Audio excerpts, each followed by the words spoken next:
Ребята, сегодня покажу вам, как просто очень, если так можно выразиться, перебиваются поршня. То есть, как ставится. Где-то я там говорил, греть их не надо, ничего. Вот у нас поршень надо, который поменять, видите, его потянуло. Так, негоже его вставлять при ремонте двигателя. Все вроде новое, а этот не очень. И новый поршень, который сейчас мы вместо него поставим. Пальца у меня нету, но сейчас мы снимем и посмотрим этот палец.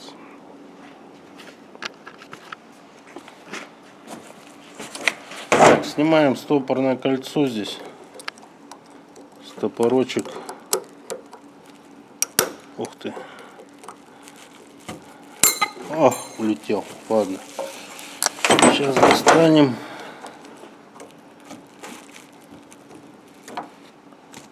Так. И достаем его так. Все это очень просто. Так, главное, чтобы нам не перепутать. Вот это вот выбрано под форсуночку охлаждения.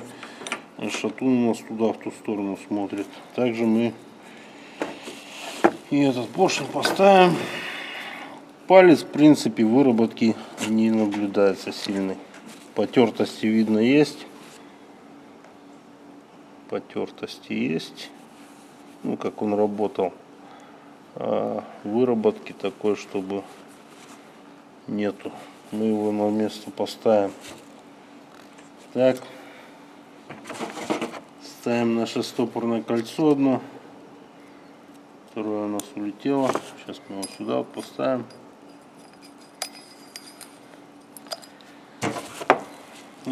Так все я произвожу. Как кто другие делают, я не знаю. Поэтому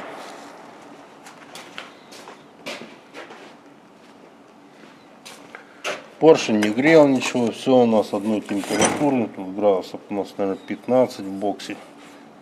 Может поменьше. Смазали. Здесь. Палец можно смазать немножечко так. И собираем это все дело. То есть без всяких таких вот грубых телодвижений, так можно назвать, если не забивая ничего, а так вот спокойненько он сюда заходит. Видите? Сейчас пойду посмотрю специально новый палец. Может быть, найду и покажу вам на новом пальце, как это все будет выглядеть. С новым, вернее. А то что скажете, что бэушный, то все 550. Увы, ребята, пальца нового нету. Поэтому с новым пальцем я не смогу вам показать, как это все происходит. Ну, у кого не получается, так, что я могу сказать? Можно подогреть немножко в воде, можно горелочкой поршень подогреть.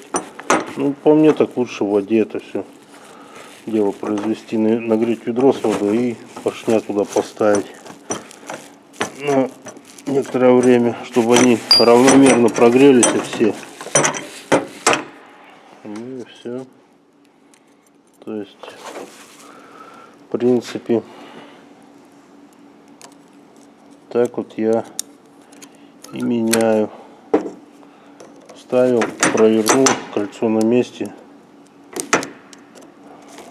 Все. Можно, если надо, следующий менять поршень.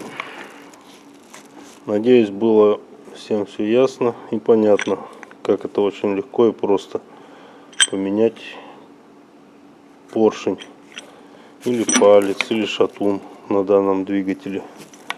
То есть произвести работу с этой частью двигателя.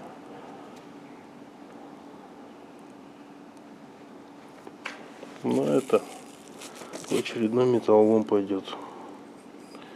Конечно, жалко.